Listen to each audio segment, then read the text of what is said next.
ભારતના વડાપ્રધાન નરેન્દ્રભાઈ મોદી 3 દેશના પ્રવાસે નીકળી ગયા છે. હવે એ 3 દિવસના પ્રવાસે જાય ને એટલે આપણું કરંટ બહુ વધી જાય. જોર્ડન, ઇથોપિયા અને ઓમાન આ 3 દેશના પ્રવાસે છે. કયા કયા? જોર્ડન, ઇથોપિયા અને ઓમાન આ 3 દેશના પ્રવાસે છે. અહીંયા હું 3 દેશના નામ લખવાની ટ્રાય કરું છું, પણ તમારે ખાલી અહીંયા જોવાનું છે જોર્ડન. હજી મોદી સાહેબ જોર્ડન પહોંચ્યા છે એટલે જોર્ડનનું કરંટ આપણી સામે આવી ગયું છે. જોર્ડન અને સામેની સાઈડ છે ભારત. સામેની સાઈડ કયો દેશ આવ્યો? ભારત. ભારત તરફથી મોદી સાહેબ જોર્ડન પહોંચ્યા અને અહીંયા જોર્ડન અને ભારત વચ્ચે એક કરાર થયો છે. એક છે ને એક પથ્થરમાંથી બનાવેલી ત્યાંની એક ગુફા છે જોર્ડનની. એ ગુફાનું નામ છે પેટ્રો. ગુફાનું નામ શું છે? પેટ્રો ગુફા છે.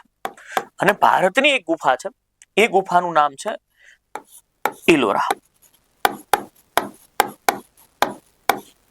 એક ટ્વિન કરાર કરવામાં આવ્યો છે. કેવો કરાર કરવામાં આવ્યો છે? ટ્વિન, અથવા તમે એવું કહી શકો જોડવા કરાર કરવામાં. બંને ગુફાઓ છે. ટ્વિન કરાર થયો છે પેટ્રો અને ઇલોરા ગુફાઓ માટે. કોના કોના વચ્ચે? ભારત અને જોર્ડન વચ્ચે. ખાસ સમજો, ભારત અને જોર્ડન વચ્ચે કરાર થયો છે. આ કરારનું નામ શું છે? ટ્વિન કરાર. ટ્વિન કરાર કર્યો છે, જોડિયા કરાર કર્યો છે આપણે, કે જેમાં પેટ્રો ગુફા છે ને એ જોર્ડનની છે. પેટ્રો ગુફા કયા દેશની છે? જોર્ડનની. અને ભારતની કઈ ગુફા છે? ઇલોરા. આ બંને ગુફાના પ્રવાસનના કેન્દ્રો છે. અહીંયા પ્રવાસ થવાનો વધે. સમજો, અહીંયા પ્રવાસ વધે. આ પ્રવાસ વધે એટલે બંને દેશોની સંસ્કૃતિનું આદાન પ્રદાન થાય. ભારતના લોકો પેટ્રોમાં જાય, પેટ્રોના લોકો ભારતની અંદર જાય, અને આનાથી આખા વિશ્વની અંદર આ બંને ગુફાઓ ખૂબ જ વધારે પડતી ફેમસ થાય. આવા પ્રકારનો એક જોડવા કરાર કર્યો છે. કોણે કર્યો છે? ભારત અને જોર્ડન બંને દેશોએ કર્યો છે. કયો? પેટ્રો ગુફા છે ને ઇલોરા પણ ગુફા છે. પેટ્રો ગુફા ક્યાં આવી? આવો સીધો તમને પ્રશ્ન પૂછાઈ જાય તો તમારે લખવાનું છે જોર્ડન. બાકી સાહેબ જોર્ડનની પેટ્રો ગુફા વિશે આપણે વધારે નહીં જોઈએ. આપણે ભણવાનું હોય ઇલોરા વિશે. સાંસ્કૃતિક વારસાનો એક અદ્ભુત મુદ્દો ઇલોરા. ઇલોરાની ગુફા મહારાષ્ટ્રમાં આવેલી છે. ક્યાં આવેલી છે? મહારાષ્ટ્ર. મહારાષ્ટ્રની અંદર તમે જૂના પાઠ્યપુસ્તકો વાંચશો ને તો તેમાં તમને લખેલું જોવા મળશે ઔરંગાબાદ. પરંતુ ઔરંગાબાદનું નવું નામ સાહેબ સંભાજીનગર છે. શું નામ છે? સંભાજી. છત્રપતિ સંભાજી મહારાજ. સંભાજીનગર. સંભાજીનગરની અંદર આવેલી છે. મહારાષ્ટ્રના સંભાજીનગરની અંદર શું આવેલું છે? ઇલોરા. આપણે કાઉન્સમાં રાખશું. ઔરંગના નામ ઉપરથી ઔરંગાબાદ પણ કહેવાતું પહેલા. સમજાતો? તો ઇલોરા. ઇલોરા છે ને એને વર્લ્ડ હેરિટેજ સાઇટ નો દરજ્જો, યુનેસ્કો વર્લ્ડ હેરિટેજ સાઇટ 1983 માં બનાવવામાં આવી. ક્યારે બનાવવામાં આવી? 1983 ની અંદર બનાવવામાં આવી. ઇલોરા 20 રૂપિયાની નોટ પર હોય છે. ફ્રન્ટ સાઈડમાં તો બધે ગાંધીજી જ હોય, બેક સાઈડમાં ઇલોરાનું પ્રતિબિંબ તમને જોવાશે 20 રૂપિયાની નોટ પર. આ એક તમારે યાદ રાખી લેવાનું છે. સમજા? આ પેટ્રો છે ને એ પણ યુનેસ્કો વર્લ્ડ હેરિટેજ સાઇટ જ છે. એટલે ભારતની અને જોર્ડનની બંને વર્લ્ડ હેરિટેજ સાઇટ વચ્ચે જ કરાર થયો છે. યુનેસ્કો અને યુનેસ્કો ની પેટ્રો એ શું છે? યુનેસ્કોની વર્લ્ડ હેરિટેજ સાઇટ જ છે.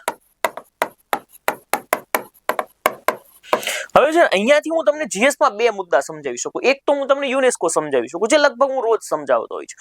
આજે એક નવો મુદ્દો લઈને તમારી સામે આવ્યો છું, અને એ છે ભારતની કરન્સી નોટ વિશે થોડું આપણે ભણી લઈએ કે ભારતની નોટ શું કહેવા માંગે છે. ચાલો જો, ભારતીય નોટ,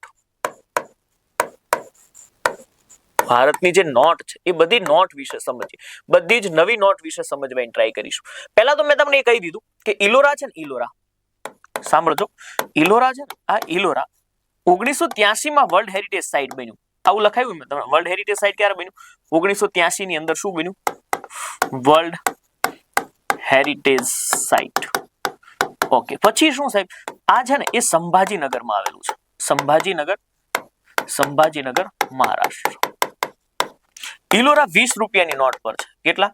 20 રૂપિયાની નોટ પર છે. ઇલોરા પર કુલ 34 ગુફાઓ છે. 34 ગુફાઓ છે. આ 34 ગુફાઓ અલગ અલગ 3 ધર્મની ગુફાઓ છે. 34 ગુફાઓ અલગ અલગ 3 ધર્મની ગુફાઓ છે. તમે કહેશો સાહેબ કયા કયા? તો સૌથી પહેલા બૌદ્ધ ધર્મ આવશે. સૌથી પહેલા કયો ધર્મ આવશે? બૌદ્ધ ધર્મ આવશે. પછી હિન્દુ ધર્મ જોવા મળશે તમને. હિન્દુ ધર્મ જોવા મળશે અને જૈન ધર્મ. એ એક સમયે સમજાવે છે કે એક જ જગ્યા પર ત્રણેય ધર્મ કેટલી શાંતિથી વિકાસ કરતા હતા. કોઈને કોઈ ઇશ્યુ હતો નહીં. બૌદ્ધ ધર્મની ગુફાઓ છે 1 થી 12. બૌદ્ધ ધર્મની ગુફાઓ કેટલી? 1 થી 12. કુલ ગુફાઓ કેટલી? 34. હિન્દુ ધર્મની ગુફાઓ કેટલી? તો હિન્દુ ધર્મની ગુફાઓ તમને 13 થી શરૂ કરી અને 29 જોવા મળશે. કેટલી? 13 થી 29. અને જૈન ધર્મની ગુફાઓ જોવા જશો તો તમને ત્યાંથી 30 થી લઈ અને 34 સુધી જોવા મળશે. 30 થી લઈને ક્યાં સુધી? 34 સુધી. હવે અહીંયા સમજીએ, હિન્દુ ધર્મની 13 થી 29 ગુફાઓ છે ને, આ 13 થી 29 ગુફાઓની અંદર, આના અંદર મારા ભાઈ યાદ રાખજો, 16મા નંબરની ગુફા સૌથી વધારે પરીક્ષામાં પૂછાય છે. 16મી ગુફા, 16મા ક્રમની ગુફા, 16મા ક્રમની ગુફા અહીંયા છે સાહેબ, કૈલાસ મંદિર. અહીંયા શું છે? કૈલાસ મંદિર. આ કૈલાસ મંદિર ગુફા છે, 16મા નંબરની ગુફા છે. વિશેષતા શું છે? એક જ પથ્થરમાંથી આ કંડારાયેલું આખું કૈલાસ મંદિર તમને અહીંયા જોવા મળી જશે. તો મેં અહીંયા ઇલોરા વિશે તમને સમજાવ્યું, ક્યાં આવેલું છે, એના વિશે ખાસિયત શું છે, ઇલોરા કઈ નંબરના નોટ પર છે? 20 રૂપિયાની નોટ પર છે. તો આપણે એક સાથે બધી જ નોટો જોઈએ સાહેબ, બધી જ નોટો જોઈએ. સૌથી પહેલા છે ને તમારે લખવાનું છે ભગતસિંહ.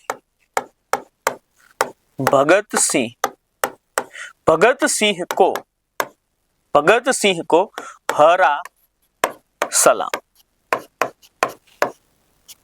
શું? ભગતસિંહ કો હરા સલામ. આ છે ને પહેલી જે નોટ હશે ને એ 10 રૂપિયાની નોટ દેખાડશે. પછી જે તમને જોવા મળશે ને એ 50 રૂપિયાની નોટ જોવા મળશે. કેમ કે 20 ની મેં અલગથી તમને અહીંયા લખાઈ દીધી છે. ઇલોરા, રામાં છે ને 21 લખેલું છે એટલે 20. તમને ઘડી કઈ ખબર નહીં પડશે. આ રા છે ને એને વાંચો તો અંક કયો દેખાય? 21 એટલે 20 ની નોટ પર છે. એ રીતે યાદ અલગથી રાખી દેજો.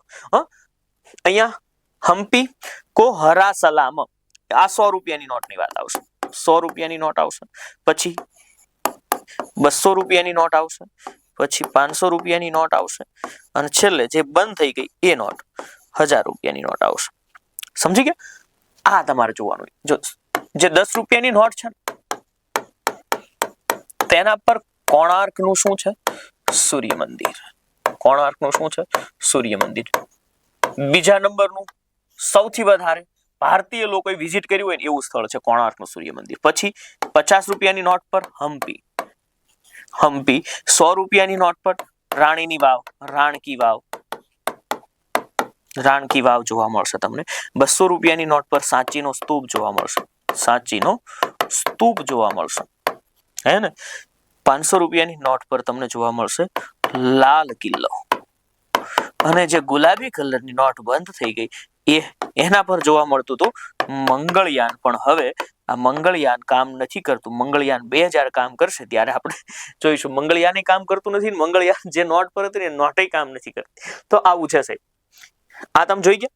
એક પ્રશ્ન છે ને મસ્ત મજાનો તમારી સામે મૂકું છું. આપણી જે કરન્સી હોય ને ભારતની નોટ, આ ભારતની નોટની અંદર કુલ 15 ભાષાઓમાં લખેલું હોય. માનો કે 10 રૂપિયા લખેલું હોય ને તો 10 રૂપિયા કુલ 15 ભાષાઓની અંદર લખેલું હોય. આ પ્રશ્ન પૂછાયેલો છે. આ આપણા વાંચવામાં ક્યાંય ન આવે મારા ભાઈ. આ પ્રશ્ન તમારા વાંચવામાં ક્યાંય નહીં આવે.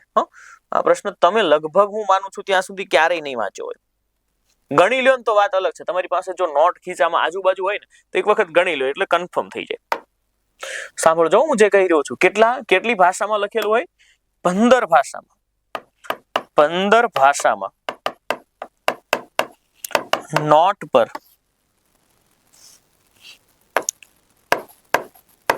રૂપિયાનું નામ લખેલું હોય છે કે કેટલા રૂપિયાની નોટ છે. ખાસ કરીને આ જેટલી નોટ છે ને 10, 50, 100, 200, 500, 1000, આ બધી જ સોરી અહીંયા 1000 નહીં આવે હો મારા ભાઈ, 2000 આવશે. આ બધી જ જે નોટ છે ને બધી જ નોટ, આ બધી જ નોટ પર આરબીઆઈ ના ગવર્નરની સાઇન હોય. આરબીઆઈ ના ગવર્નરની સહી હોય છે. અને એ શું સહી કરીને શું કહેતો હોય? સહી કરીને વાત કરતો હોય છે કે હું ભારત સરકાર તરફથી આરબીઆઈ નો ગવર્નર તમને 10 રૂપિયાનું વચન આપું છું. એ 10 રૂપિયા છે નહીં, 10 રૂપિયાનું વચન છે. આપણે નથી કહેતો લખીને દે, એમ આરબીઆઈ ના ગવર્નરે લખી દીધું છે કે લ્યો આ 10 રૂપિયા. હકીકતમાં 10 રૂપિયા નથી. વિશ્વની કરન્સી ગોલ્ડ તરીકે જ મપાતી. આ તો પછી આપણે નોટ બનાવવાનું શરૂ કરી દીધું છે. સમજ્યા તમે? તો આ રીતે હોય છે. કેટલી ભાષા હોય છે? 15 ભાષાઓની અંદર લખવામાં આવેલું હોય છે. દાખલા તરીકે 10 રૂપીસ, 10 રૂપિયા.